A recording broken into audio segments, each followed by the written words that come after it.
banget. Oh, Said I can't stop singing oh, for this freedom song. oh. I'm praising my Savior. All the day long, all the day long.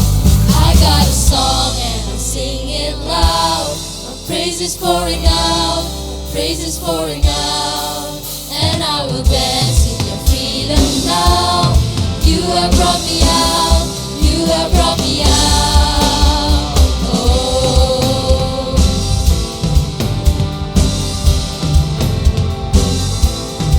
blessed assurance, Jesus is mine. Oh, what a foretaste of glory divine, heir of salvation, purchase of God, Lord of His Spirit. Oh, I'm washed in His blood. Oh, Said I can't stop singing oh, for this freedom song. oh. I'm praising my Savior. All the day long, all the day long. I got a song and I sing it loud. My praise is pouring out, my praise is pouring out. And I will dance in your freedom now. You have brought me out, you have brought me out. I got a song and I sing it loud. My praise is pouring out, my praise is pouring out. And I will dance in your freedom now. You have brought me out, you have brought me out. Oh,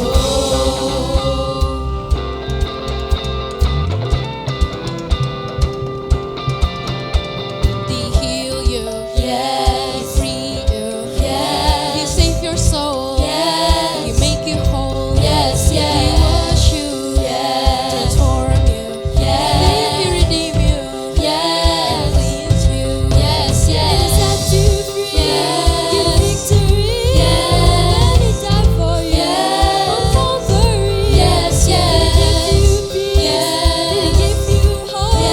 And He took you away, yes. The Holy Ghost, yes, yes. You praise Him, yes. You worship Him, yes. You lift Him high, yes. With all your might, yes, yes. You lift us up, yes. You take your life, yes. You write a song, yes. Somebody shout it out. I got a song and I sing it loud.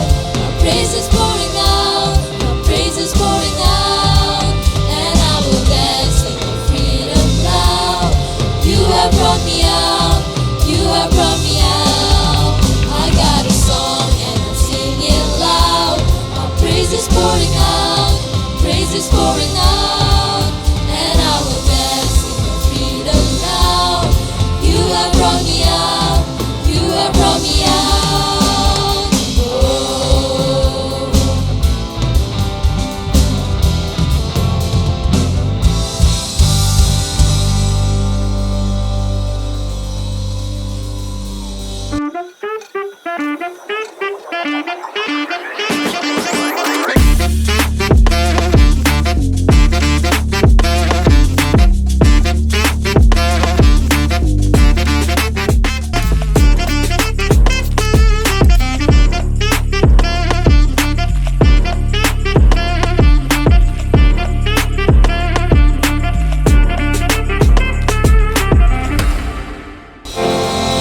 Shalom, selamat pagi semuanya.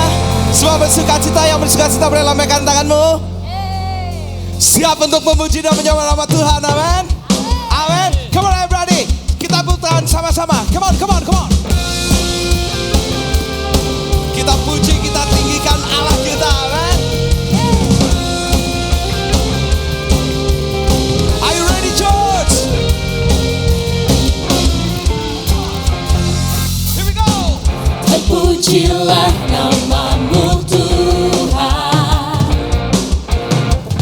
kuat dan penuh kemuliaan. Satu suara.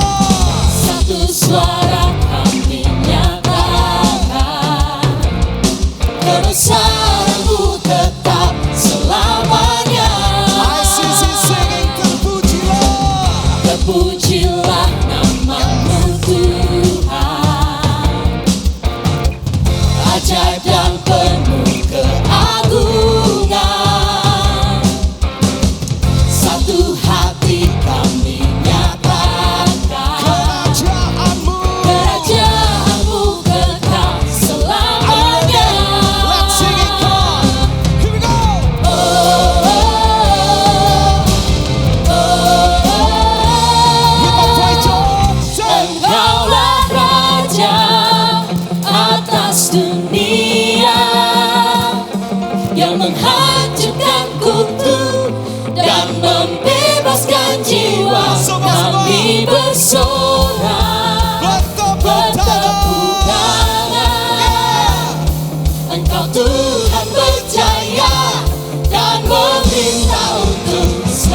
Pujilah namamu Tuhan, ajaib dan penuh keagungan. Satu hati kami Satu nyatakan hati kami nyatakan Kerajaanmu kekal untuk selama-lamanya. Kerajaanmu kekal selamanya. Dengan suara keras semua.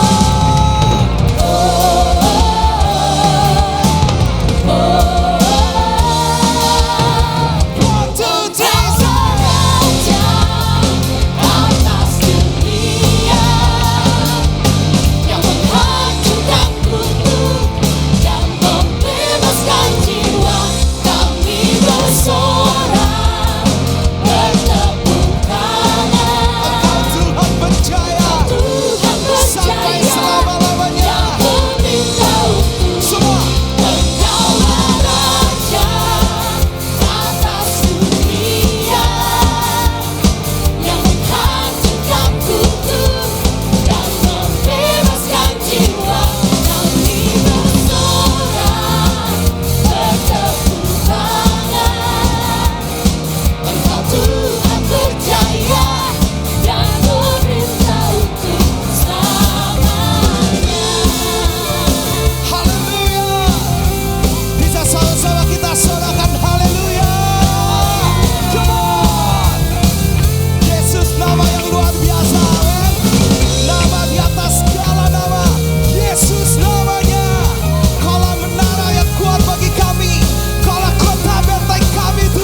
Bapa, hanya Engkau nama di atas segala nama.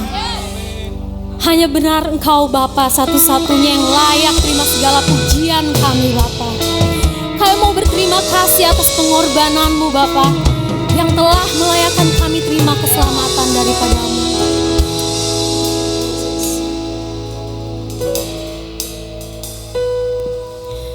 Darah-Mu dicurahkan menggantikan nyawaku.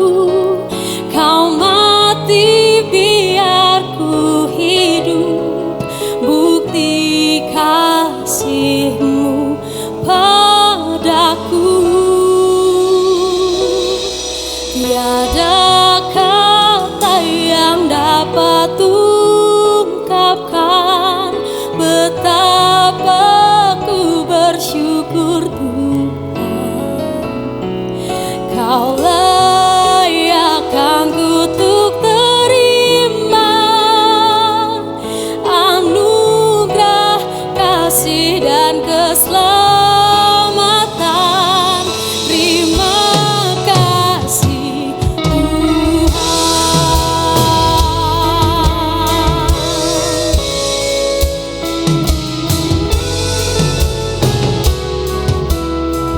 Mari sama-sama kita nyanyikan pujian ini, katakan darah-Mu dicurahkan menggantikan nyawaku.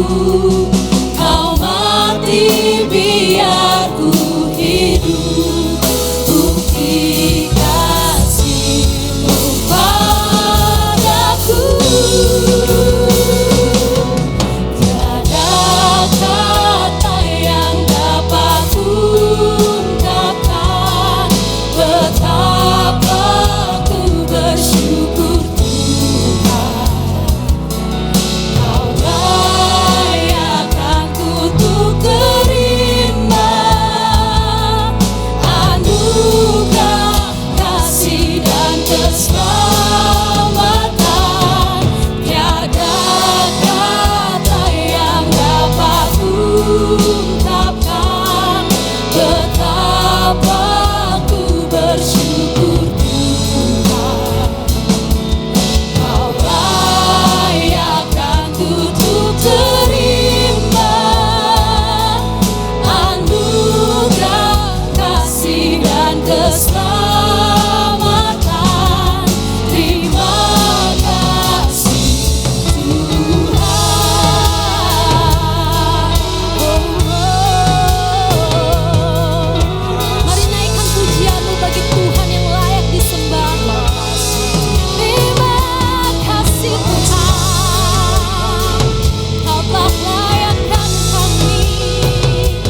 Engkau yang kami pandang Bapa.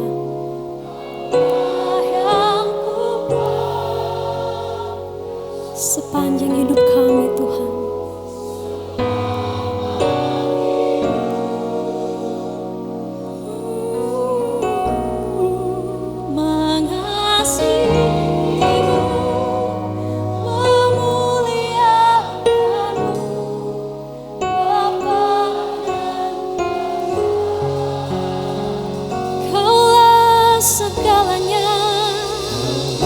Segalanya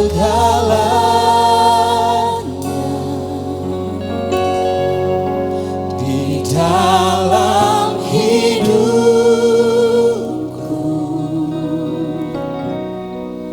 kerajaanmu, kebenaranmu itu bagian.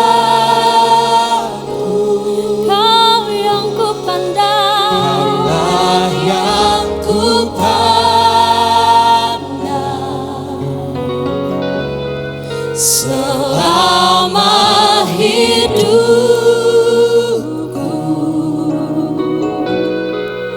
mengasihimu, memuliakanmu, Bapa dan Rajaku.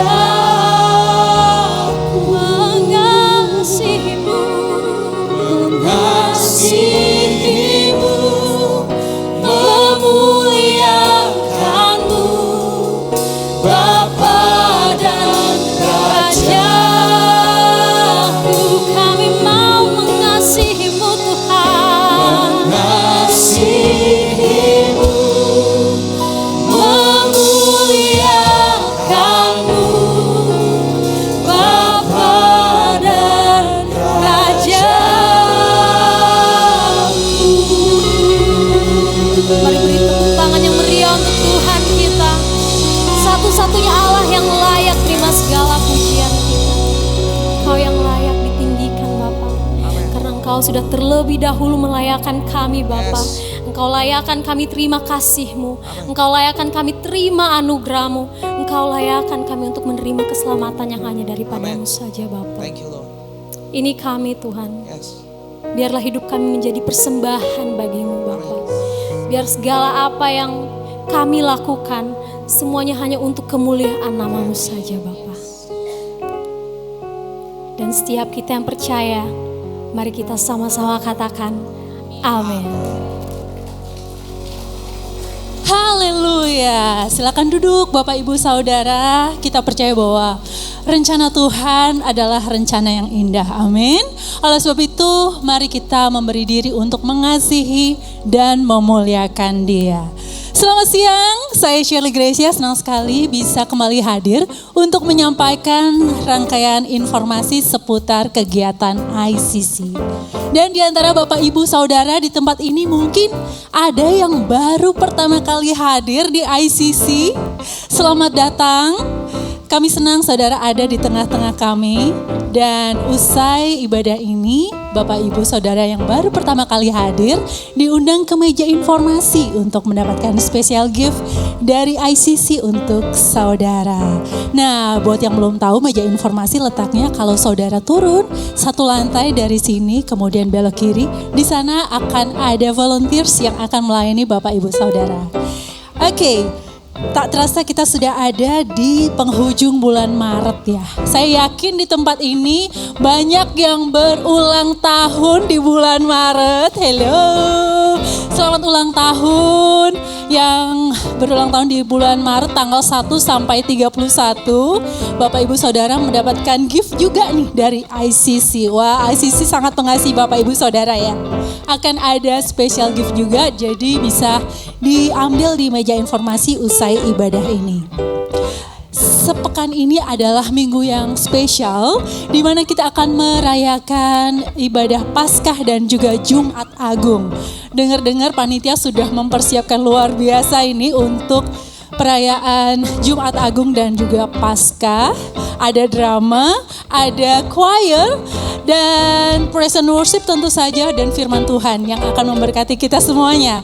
Jangan lupa untuk hadir sepekan ini di hari Jumat tanggal 3 April dan Minggu tanggal 5 April, jamnya sama, jam 8 dan 10.30. Kasih tahu kiri kanannya, jam 8 dan 10.30. Jangan lupa ya, Jumat dan Minggu ini. Di ibadah agung kita akan diingatkan kembali akan pengorbanan Kristus yang begitu besar untuk kita orang berdosa. Kita dipulihkan oleh kasih dan anugerahnya. Dan di di Paskah kita akan merayakan dengan tema Hope, karena kemenangan Kristus atas dosa dan maut membawa kita hidup dalam pengharapan.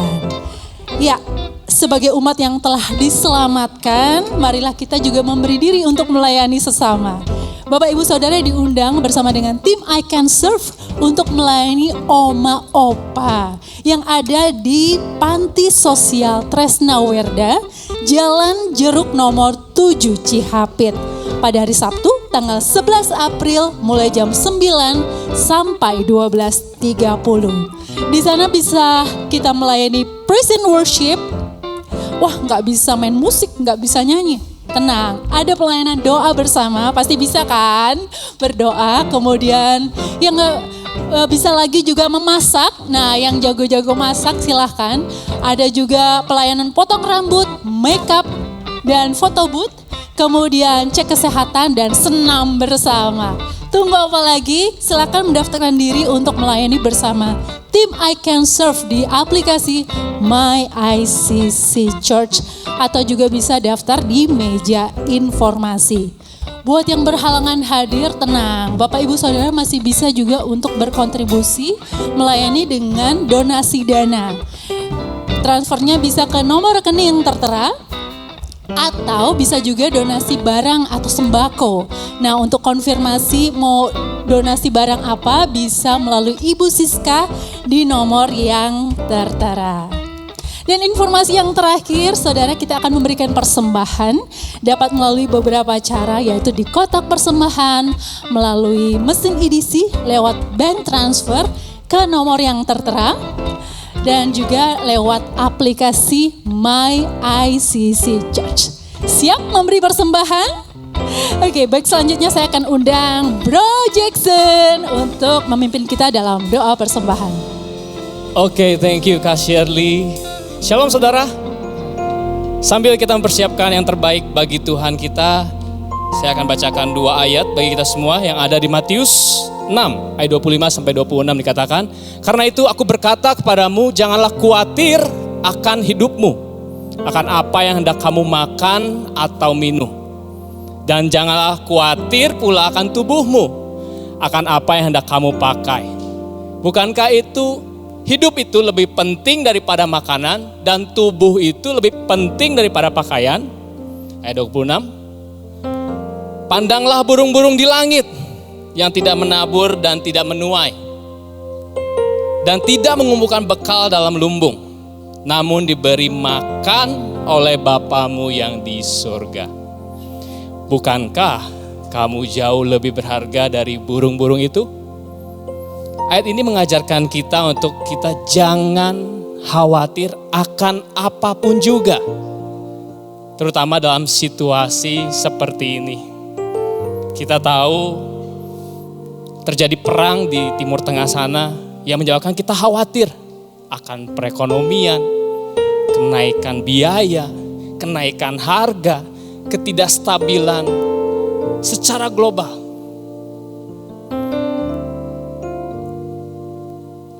Yang akan berdampak pada mata pencaharian dan pekerjaan kita. Dalam ayat 26 Yesus memberikan analogi, pandanglah burung-burung di langit. Yang artinya dia sedang mengarahkan pandangan kita kepada ciptaannya. Bahwa ada pencipta, saudara. Kalau Tuhan yang menciptakan, berarti dia juga yang akan bertanggung jawab memelihara ciptaannya. Amin, saudara. Burung di udara sebagai bukti pemeliharaan Tuhan.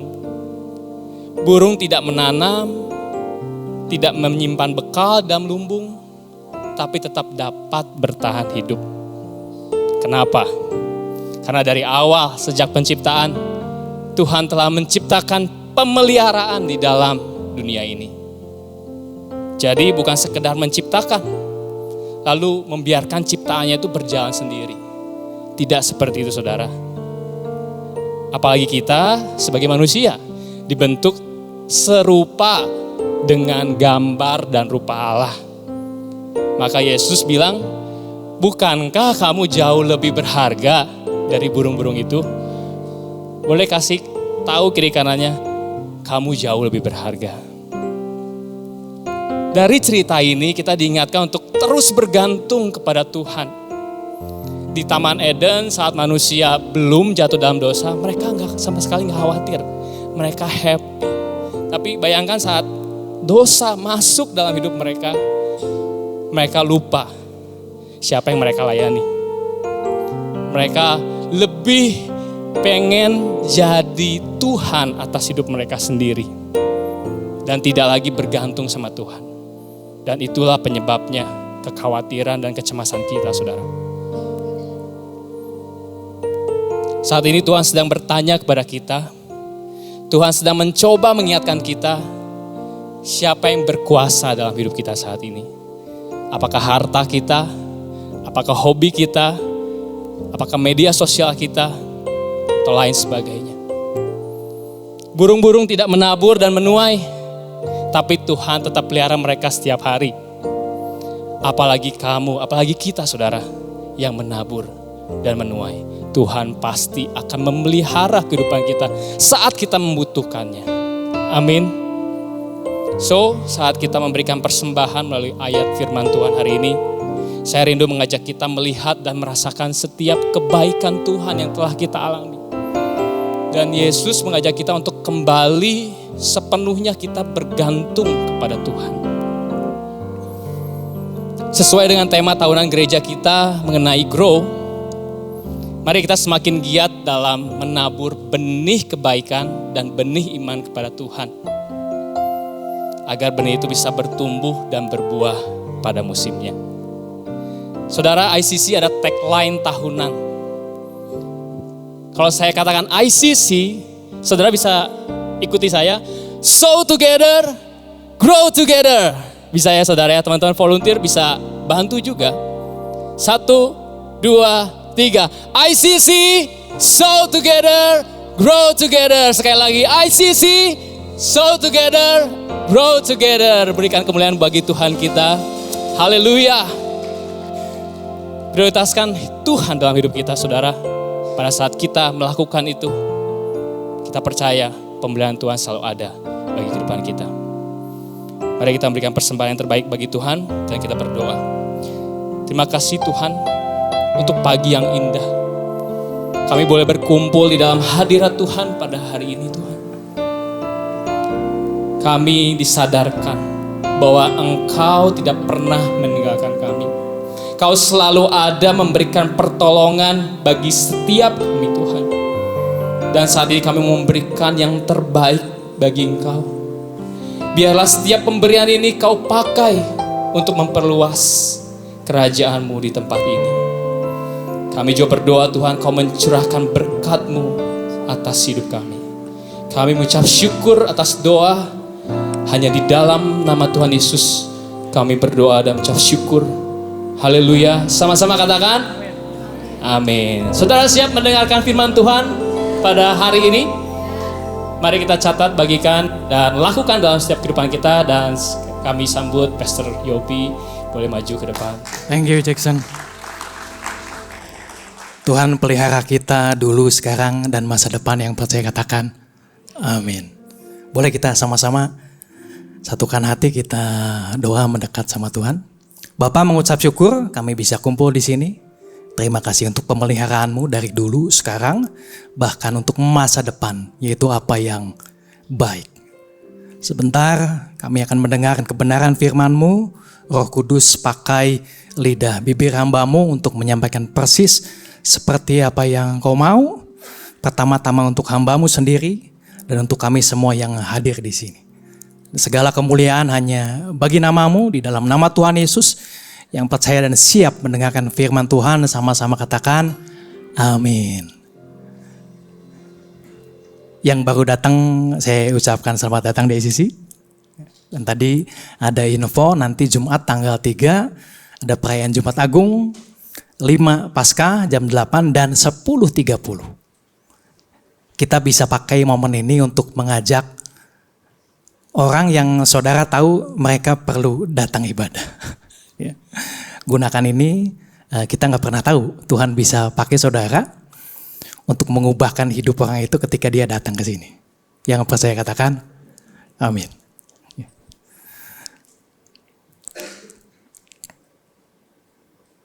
Nah, judul saya yang terlihat baik belum tentu benar. Kita baru beres liburan ya. Mungkin saudara lihat di media sosial ada sesuatu tempat yang baik, menarik. Ternyata setelah saudara pergi ke sana ternyata enggak seperti apa yang terlihat. Ya, saudara bisa kecewa. Atau saudara lihat satu restoran sepertinya oke. Waktu masuk dicoba makanannya ternyata enggak enak. Ya, pernah ngalamin itu? Saya pernah juga. Atau saudara pernah ketemu sama orang kelihatannya baik. Ternyata saudara disakiti, ditipu, dan yang lain sebagainya. Nah, saya akan mulai dari satu ayat. 1 Samuel 16 ayat 7 bagian B-nya dikatakan, manusia melihat apa yang di depan mata, tetapi Tuhan melihat hati. Nah, ayat ini mengatakan ada hal yang bagi kita manusia mungkin kelihatannya benar. Dan rasanya memang benar ini. Kita yakin ini sesuatu yang benar mungkin. Tetapi ternyata salah. Kenapa? Karena manusia melihat dari luar. Nah, Tuhan melihat ke dalam. Makanya judul saya, apa yang terlihat baik belum tentu benar. Nah, sebentar lagi kita ada Jumat Agung Paskah. Saya mau bagikan satu bagian penting sebelum Yesus disalibkan, kejadiannya. Nah, kalau kita lihat sekilas kejadiannya, semuanya sesuai dengan prosedur. Ya. Tetapi di baliknya ternyata ada ketidakadilan, ada manipulasi, ada hati yang tidak benar, ada kelicikan di sana. Nah, waktu kita baca ini bukan hanya sekedar sejarah, tapi bisa jadi cerminan hidup kita saat ini. Meskipun ini sudah terjadinya ribuan tahun yang lalu. Nah, supaya kita dapat pesan utamanya, kita akan coba lihat urutan kejadiannya, kronologinya. Supaya kita dapat intinya sebetulnya apa yang terjadi. Ya, kita lihat sama-sama ya. Saya akan bacakan saja, saudara-saudara, saudara bisa dengar dan saudara bisa bayangkan apa yang terjadi saat itu. Kita memposisikan diri kita ada di kejadian saat itu. Saya mulai dari Matius 26 ayat 5-7. Sesudah mereka menangkap Yesus, kita tahu sebelumnya Yudas mencium Yesus di taman, ya, kemudian ditangkap. Ya. Sesudah mereka menangkap Yesus, mereka membawanya menghadap Kayafas, imam besar. Di situ telah berkumpul, jadi telah kumpul ya, ahli-ahli Taurat dan tua-tua. Dan Petrus mengikuti dia dari jauh sampai ke halaman imam besar. Dan setelah masuk ke dalam, ia duduk di antara pengawal-pengawal untuk melihat kesudahan perkara itu. 59, imam-imam kepala malah seluruh mahkamah agama mencari kesaksian palsu terhadap Yesus. Supaya apa? Supaya Yesus dapat dihukum mati. 60, tetapi mereka tidak memperolehnya meskipun walaupun tampil banyak saksi dusta. Jadi mereka manggil banyak saksi dusta gitu ya. Tapi gak dapat. Tetapi akhirnya tampillah 2 orang. Yang mengatakan orang ini berkata, aku dapat merubuhkan bait Allah dan membangunnya kembali dalam 3 hari. Lalu imam besar itu berdiri dan berkata kepadanya, Tidakkah engkau memberi jawab atas tuduhan-tuduhan saksi-saksi ini terhadap engkau? Tetapi Yesus tetap diam. Lalu kata imam besar itu kepadanya, demi Allah yang hidup, katakanlah kepada kami, apakah engkau Mesias, anak Allah atau tidak? Jawab Yesus, engkau telah mengatakannya, akan tetapi aku berkata kepadamu, mulai sekarang kamu akan melihat Anak Manusia duduk di sebelah kanan Yang Maha Kuasa dan datang di atas awan-awan di langit. Maka imam besar itu mengoyakkan pakaiannya dan berkata, ia menghujat Allah. Untuk apa kita perlu saksi lagi? Sekarang telah kamu dengar hujatnya. Ayat 66. Lalu bagaimana pendapat kamu? Mereka menjawab dan berkata, ia harus dihukum mati. Jadi Yesus dibawa ke rumah imam besar yang saat itu adalah Kayafas. Dihadapkan ke mahkamah agama. Dicari saksi-saksi palsu. Dan Yesus mengatakan kebenaran. Bahwa dia adalah Mesias. Keputusannya apa? Harus dihukum mati. Nah ini kalau kita lihat. Ini terjadinya malam hari. Malam-malam. Nah dalam hukum Yahudi, dalam budaya di sana, sidang tidak boleh dilakukan malam hari. Apalagi kasusnya kasus berat, kasus hukuman mati. Jadi harus ada proses yang adil dan tidak tergesa-gesa. Jadi ini udah malam, ya, hukuman mati pula, tergesa-gesa, pengen cepet beres. Ya. Jadi mereka mengadili malam hari, langsung ambil keputusan. Jadi menunjukkan bahwa mereka tidak lagi mencari kebenaran. Karena mereka udah putusin dari awal. Yesus harus mati. Jadi dengan kata lain sebenarnya sejak malam itu keputusan udah diambil. Bahwa Yesus harus dihukum mati. Ini malam. Nah sekarang masuk pasal 27, ini besok paginya. Besok pagi. Matius 27 ayat 1. Pagi-pagi sekali, rajin amat, pagi-pagi sekali. Kayaknya mereka punya grup WhatsApp. Kita kumpul besok jam 4 subuh. Mereka udah kumpul.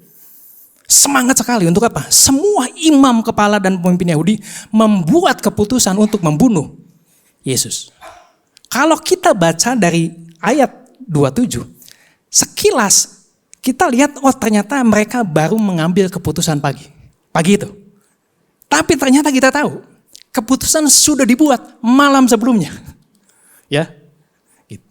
Jadi kenapa pagi-pagi harus sidang lagi? Supaya mereka disahkan secara sidang resmi. Karena sidang resmi harus dilakukan pagi hari. Supaya publik melihat, mungkin ada TV yang syuting, ya, bahwa keputusan mereka itu benar. Jadi sebetulnya mereka cuma ngulang sidang yang sudah diputuskan malam. Takut banyak wartawan.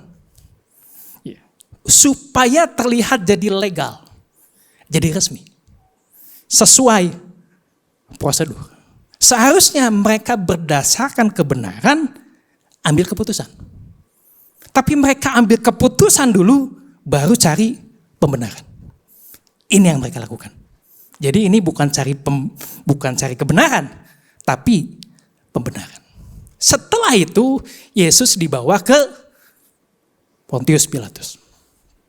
Nah kenapa mesti dibawa lagi ke Pontius Pilatus? Meskipun mereka sudah memutuskan Yesus harus dihukum mati. Karena saat itu bangsa Yahudi ada di bawah kekuasaan Romawi. Artinya mereka boleh mengadili, tapi tidak boleh menjatuhkan hukuman mati. Harus dari Romawi yang bisa mengambil keputusan hukuman mati. Nah ini ditegaskan lagi dalam Yohanes 18:31. Dikatakan demikian. Kata Pilatus kepada mereka, ambillah dia dan hakimilah dia menurut hukum Tauratmu. Kata orang-orang Yahudi itu, kami tidak diperbolehkan membunuh seorang. Jadi mereka butuh Pilatus untuk bisa jatuhkan hukuman mati. Tapi ada masalah lain juga. Tuduhan mereka sama Yesus, ini masalah agama. Yesus dianggap menghujat dan menganggap dirinya sebagai anak Allah. Masalahnya ini, Yohanes 19 ayat 7. Jawab orang-orang Yahudi itu kepadanya, kami mempunyai hukum dan menurut hukum itu ia harus mati sebab ia menganggap dirinya sebagai anak Allah. Jadi masalah agama. Tapi masalahnya Roma enggak peduli tentang masalah agama Yahudi. Lu urus sendiri aja. Jadi mereka rubah pendekatannya dari isu agama jadi isu politik. Yohanes 19:12. Sejak itu Pilatus berusaha untuk membebaskan Yesus dia. Tetapi orang-orang Yahudi berteriak, jikalau engkau membebaskan dia, engkau bukanlah sahabat kaisar. Setiap orang yang menganggap dirinya sebagai raja, ia melawan kaisar. Jadi pendekatannya rubah dari agama jadi politik. Yesus disebut sebagai raja, ini ancaman bagi Romawi. Tapi intinya kita tahu, mereka cuma pengen satu. Cuma pengen Yesus mati dan kematian itu disetujui secara resmi, terlihat legal. Mereka cari kebenaran yang keputusannya sudah diambil waktu malam-malam. Nah yang penting di tengah proses itu ada satu tokoh penting muncul. Yaitu Yudas. Matius 27 ayat 3. Pada waktu Yudas yang menyerahkan dia melihat bahwa Yesus telah dijatuhi hukuman mati, menyesallah ia. Lalu ia mengembalikan uang yang 30 perak itu kepada imam-imam kepala dan tua-tua dan berkata, aku telah berdosa karena menyerahkan darah orang yang tak bersalah. Tetapi jawab mereka, apa urusan kami dengan itu? Itu urusanmu sendiri. Saudara, kalau kita lihat, Yudas itu lihat Yesus dihukum. Dan dikatakan di sini Yudas menyesal. Aku berdosa karena menyerahkan darah orang yang tak bersalah. Jadi Yudas itu mengakui bahwa Yesus tidak bersalah. Dia tahu Yesus itu gak salah. Bahkan Yudas mengembalikan uang 30 perak. Dan dia tahu dia salah. Tapi apa yang terjadi? Kita lihat ayat 5. Maka ia pun melemparkan uang perak itu ke dalam bait suci, lalu pergi dari situ dan menggantung diri. Ada kesadaran, ada penyesalan, tapi tidak ada pertobatan. Apa yang dialami oleh Yudas. Kata yang dipakai itu penyesalan, bukan pertobatan. Dan saat Yudas datang kepada imam-imam, jawaban mereka, apa urusan kami? Itu urusan lu sendiri aja. Jadi imam-imam ini tiba-tiba lepas tangan. Mereka tidak mau tanggung jawab. Setelah Yudas lemparin uang, bunuh diri, diambil juga uangnya sama imam-imam. Ya. Gitu. Matius 27 ayat 6. Imam-imam kepala mengambil uang perak itu dan berkata, tidak diperbolehkan memasukkan uang ini ke dalam peti persembahan. Sebab ini uang darah. Sekarang perhatikan. Mereka peduli banget uang ini najis. Wah, mereka harus jaga aturan. Ya, ini bertentangan dengan hukum. Tapi mereka baru saja menjatuhkan hukuman mati sama orang yang tidak bersalah. Mereka jaga detail hukum, tapi melanggar inti kebenarannya. Kemudian mereka pakai uang itu buat beli tanah. Matius 27 ayat 8. Itulah sebabnya tanah itu sampai pada hari ini disebut tanah darah. Jadi menurut saya, nama ini mengingat sesuatu bahwa ada sesuatu yang salah ini. Di balik proses yang kelihatannya benar. Makanya disebutnya tanah darah. Nah kalau kita rangkum semua, proses hukum ada. Sidang resmi ada. Ada aturan yang dijaga. Ada sistem yang berjalan. Tetapi di balik semua itu, keputusan sudah ditentukan. Hatinya sudah tidak benar. Kebenarannya diabaikan. Kesimpulannya semuanya terlihat benar. Tapi sebenarnya tidak benar. Yang terlihat baik belum tentu benar. Nah kalau kita sekarang udah lihat itu, kita bisa lebih jelas melihat bagaimana keputusan itu sudah dibuat sejak awal. Bagaimana proses dibuat terlihat supaya benar. Bagaimana orang-orang yang rohani justru kehilangan hati yang benar. Nah, apa relevansinya sama kita? Apa hubungannya sama kehidupan kita? Nah, kalau kita jujur, kejadian ini bukan hanya tentang mereka, tapi mungkin tentang kita yang kita hidup saat ini. Kita ada di mana? Nah, ada beberapa kebenaran penting yang kita bisa ambil di sini. Yang pertama, kalau kita lihat dari luar, mereka ini pemimpin agama. Mereka mengadakan sidang, mereka mengikuti proses, semuanya terlihat benar. Tapi apa yang Tuhan lihat berbeda. Kenapa? Karena Tuhan lihat hati.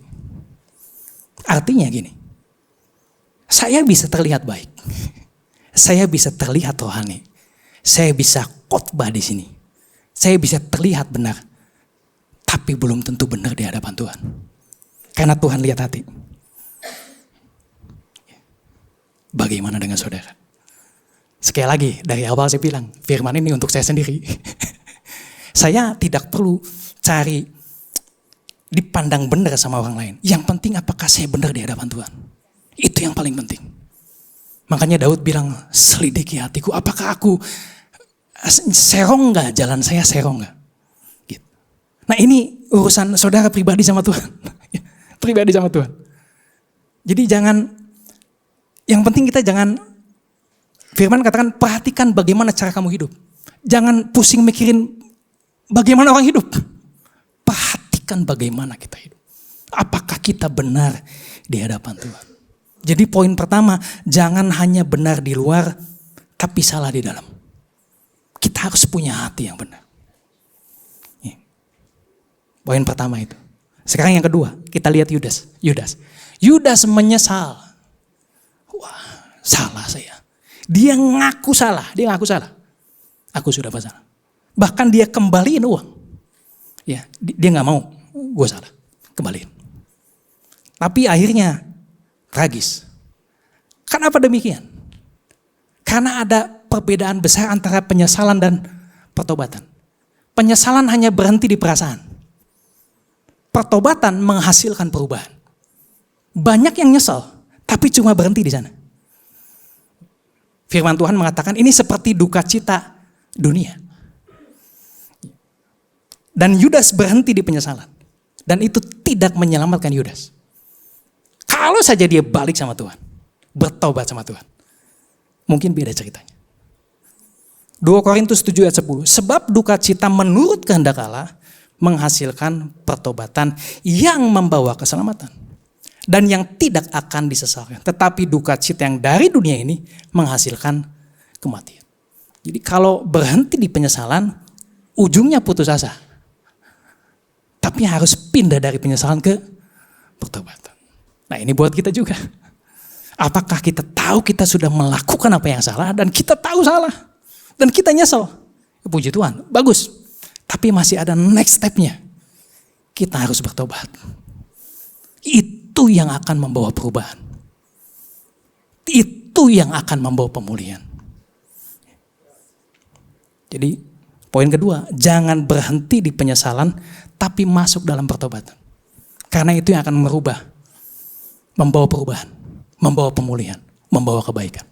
Yang percaya katakan amin. Selanjutnya, kita lihat imam-imam. Dia bilang, ini uang najis. Secara aturan, benar mereka. Najis. Tetapi secara hati, mereka salah. Seseorang di luar sana, bisa rajin ibadah, bisa aktif pelayanan, tahu firman. Tapi agama tanpa kasih membuat kita hilang arah. Kita kehilangan hatinya Tuhan. Karena Allah adalah kasih. Matius 23 ayat 23. Celakalah kamu hai ahli-ahli Taurat dan orang-orang Farisi, hai kamu orang-orang munafik, sebab persepuluhan dari selasi, adas manis dan jintan kamu bayar, tetapi yang terpenting dalam hukum Taurat kamu abaikan, yaitu keadilan dan belas kasihan dan kesetiaan. Yang satu harus dilakukan dan yang lain jangan diabaikan. Jangan sampai kegiatan rohani kita, rutinitas kita jadi hanya bersifat rutinitas ya, legalitas ya. Gitu. Hanya untuk kelihatan aja rohani, tapi hatinya nggak benar, nggak ada kasih. Ya. Jadi poin saya yang ketiga, jangan terjebak agama tanpa kasih. Tuhan adalah kasih. Tuhan mengasihi kita. Allah adalah kasih, dia datang untuk mengasihi kita. Mengasihi siapa?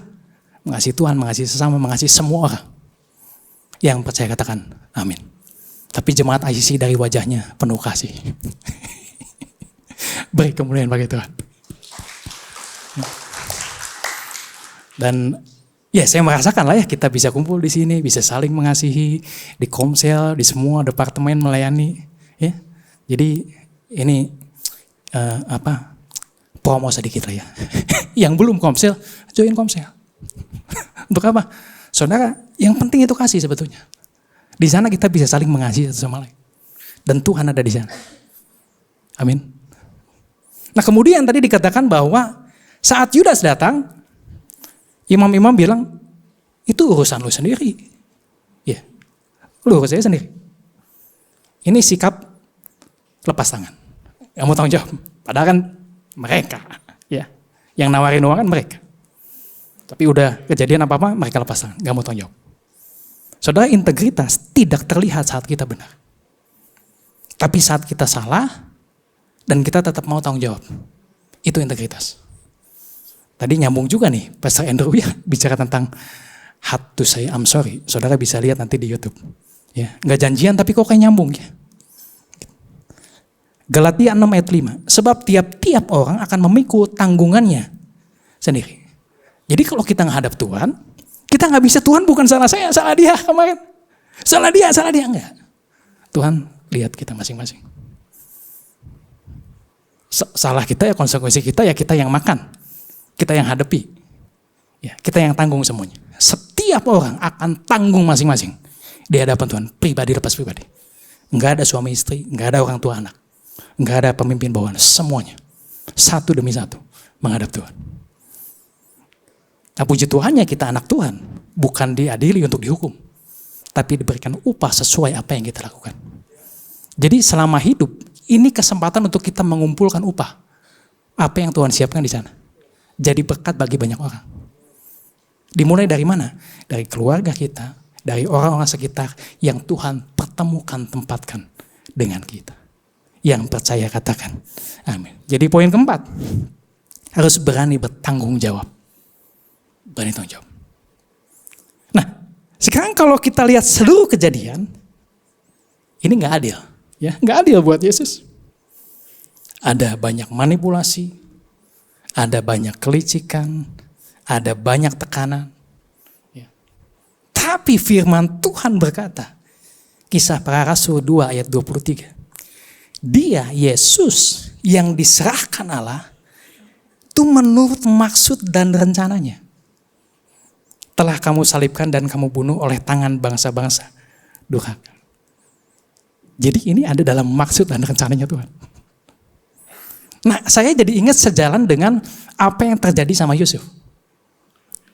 Dia kan diperlakukan tidak benar, tidak adil sama saudaranya, sama orang-orang yang dia temui. Dan dikatakan di Kejadian 50:20 dikatakan demikian. Memang kamu telah mereka-rekakan yang jahat terhadap aku, tetapi Allah telah mereka-rekakannya untuk kebaikan. Dengan maksud melakukan seperti yang terjadi sekarang ini, yakni memelihara hidup suatu bangsa yang besar. Saudara, manusia bisa merencanakan yang jahat sama kita, yang tidak adil sama kita. Saudara diperlakukan tidak baik. Tapi Tuhan tetap bekerja untuk mendatangkan kebaikan. Yang percaya katakan amin. Sepertinya gak adil, tapi Tuhan pakai ini untuk mendatangkan kebaikan. Keadilan selalu pasti ditegakkan. Tidak pernah ketidakadilan lewat gitu aja di depan Tuhan. Karena Tuhan adalah adil. Nggak mungkin. Tapi kok belum ngerasain? Tunggu aja waktunya. Pasti keadilan ditegakkan oleh Tuhan. Jadi poin kelima. Percaya bahwa Tuhan tetap bekerja di tengah ketidakadilan. Apapun yang kita alami, kita punya Tuhan yang adil. Apakah orang, situasi, di kerjaan, di perusahaan, dimanapun, gak usah takut. Kita punya Tuhan yang adil. Nah, kita udah jelas nih. Sekarang kita coba bayangkan momen Yesus berdiri di sana. Kan dikatakan Yesus diam ya. Saksi dusta ya. Diomongin yang gak benar, ditampar. Yesus diam. Yesus gak melawan. Padahal dia bisa panggil bala tentara malaikat. Tapi itu Yesus gak melawan. Yesus tidak membela diri. Padahal dia tidak bersalah. Di sekeliling Yesus, bayangin. Ada orang-orang yang kelihatan benar, tapi hatinya salah. Ada Yudas muridnya yang nyesel, tapi gak balik untuk tobat. Cuma nyesel doang. Ada pemimpin agama yang tahu hukum Tuhan, tapi gak punya hati Tuhan. Ada Pontius Pilatus juga yang tahu, ini orang gak bersalah. Tahu kebenaran dia punya power. Tapi pilih aman. Dan di tengah semua itu, Yesus cuma sendirian. Yesus tetap jalan menuju salib. Tetap taat sama Bapaknya yang di surga. Sekarang pertanyaannya, bukan siapa mereka. Tapi pertanyaan ini jadi sangat pribadi. Posisi kita ada di mana? Apakah mungkin kita seperti Yudas, kita tahu salah, kita nyesal, kita merasa bersalah, tapi kita gak datang sama Tuhan. Kita simpan sendiri, ini bisa hancur pelan-pelan di dalam. Hari ini Tuhan berkata, jangan berhenti di penyesalan. Datanglah kepadaku. Pikulah kuk yang kupakai. Ya, ringan dan empuk. Yang datang sama Tuhan, Tuhan gak akan tolak. Sebesar apapun kesalahan kita. Atau mungkin kita seperti pemimpin agama, kita kelihatan benar, kita aktif melayani, tahu firman. Tapi kita tahu sendiri ada motivasi yang salah di sini. Ada kepahitan, ada kepentingan pribadi. Hari ini kebenarannya, Tuhan tidak lihat penampilan luar. Tuhan lihat hati kita. Atau mungkin kita seperti Pilatus. Kita tahu apa yang benar, tapi kita tidak melakukan karena takut. Takut rugi, takut gak nyaman. Nah, firman Tuhan bilang, Tuhan berdiri di atas kebenaran. Ya. Ada resikonya, gak mudah. Tapi ketika kita berani berdiri dalam kebenaran, Tuhan ada bersama-sama dengan kita. Atau mungkin kita seperti Yesus. Menurut saya, ICC semua kita seperti Yesus. Orang melakukan yang tidak adil sama kita. Kita dikhianati, kita disalahkan, diperlakukan tidak adil.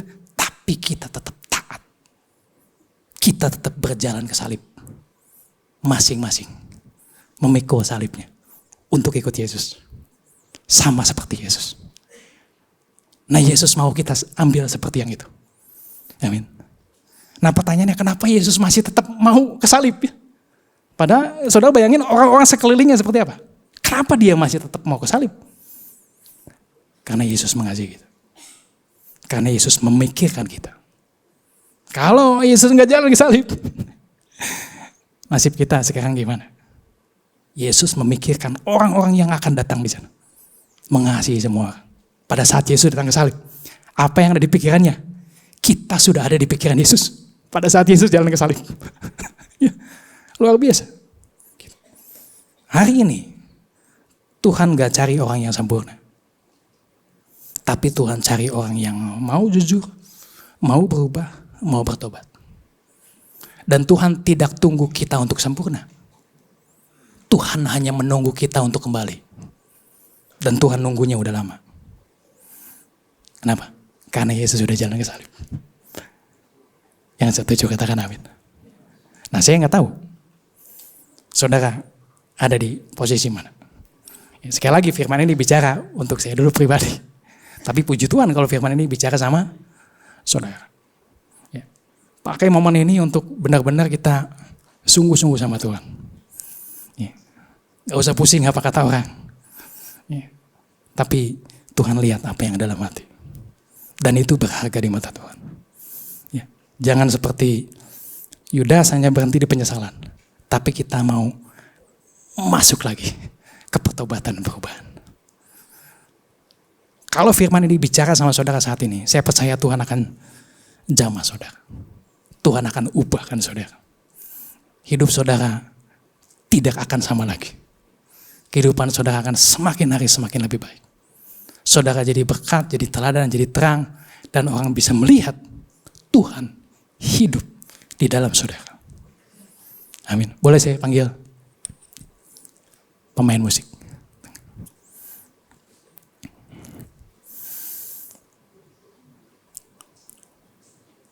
Saudara, boleh kita bangkit berdiri, kita mau sama-sama nyanyikan satu lagu. Saudara diberkati? Basic? Ya. Sementara kita sama-sama nyanyikan lagu. Kalau firman ini bicara kuat sama saudara, saudara mau ngambil keputusan, saudara bisa datang ke depan, saya akan doakan saudara. Ya. Tuhan lihat hati. Gak usah peduli kiri kanan. Ini keputusan saudara sama Tuhan masing-masing. Apapun yang saudara alami, saya nggak tahu. Sekali lagi, Tuhan gak cari orang yang sempurna. Tuhan nunggu kita untuk kembali. Ya. Dan biarlah Tuhan yang segalanya bagi kehidupan kita. Boleh kita sama-sama nyanyikan, Kaulah segalanya ya. Segalanya di dalam hidupku,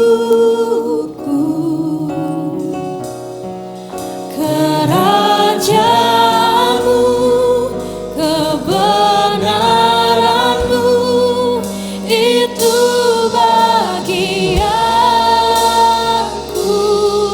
Kau yang ku pandang, Kau yang ku pandang, selama hidupku,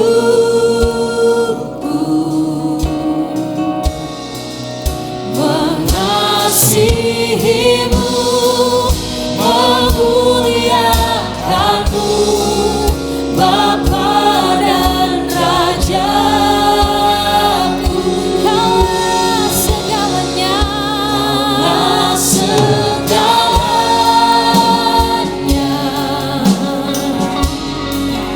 di dalam hidupku,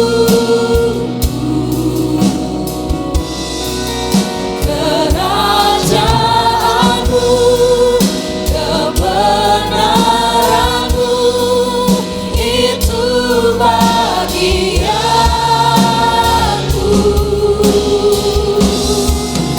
Kaulah yang ku pandang,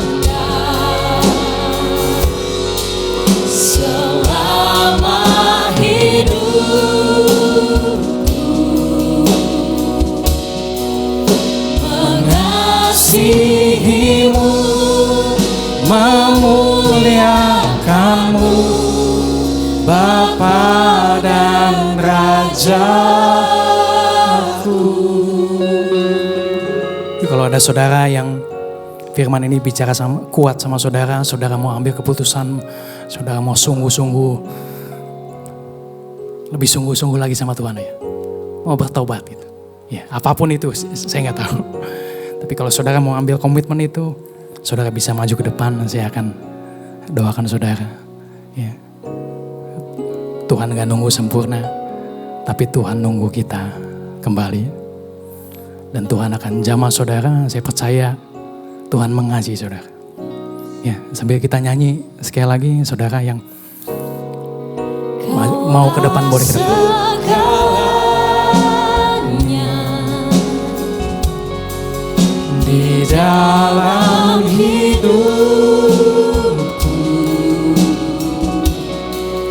kerajaanmu, kebenaranmu, itu bagianku.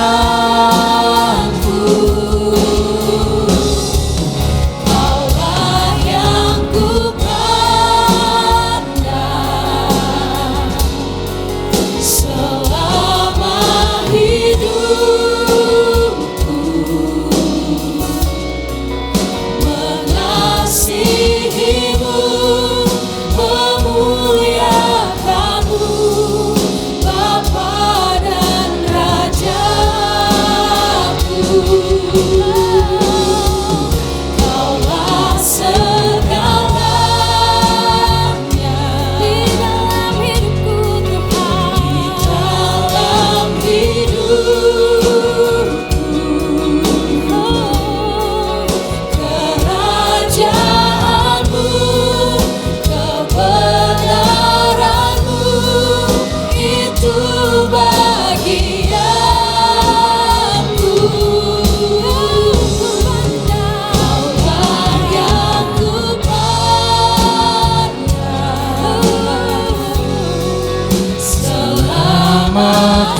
syukur mengasihimu, memuliakanmu, Bapa dan Raja. Beri kemuliaan bagi Tuhan. Bapa, kami mengucap syukur untuk kasih-Mu yang begitu besar Tuhan. Biarlah kami semakin hari semakin serupa dengan Engkau Tuhan. Tetap setia, tetap melakukan apa yang menjadi kehendak-Mu Tuhan. Kami percaya Engkau selalu bersama-sama dengan kami. Terima kasih untuk firman-Mu hari ini Tuhan, yang menguatkan kami, mengubah cara pandang kami, sehingga kami tahu Tuhan apa yang harus kami lakukan dan apa yang tidak harus kami lakukan. Tuhan, kami mau mohon ampun untuk segala kesalahan yang kami lakukan Tuhan. Dan segala kemuliaan biarlah hanya bagi nama-Mu Tuhan. Mari kita angkat kedua tangan kita. Tuhan memberkati kita, Tuhan melindungi kita. Tuhan menyinari kita dengan wajah-Nya dan memberikan kita semua kasih karunia. Tuhan menghadapkan wajah-Nya dan memberikan kita damai sejahtera. Diberkatilah keluarga-Mu, pekerjaan usaha-Mu. Apapun yang Kau lakukan Tuhan sertai, Tuhan buat berhasil. Tuhan pakai Engkau menjadi terang, garam, menjadi teladan, dan membawa kemuliaan bagi nama Tuhan. Di dalam nama Tuhan Yesus, yang percaya sudah menerimanya sama-sama katakan amin. Tuhan Yesus berkata.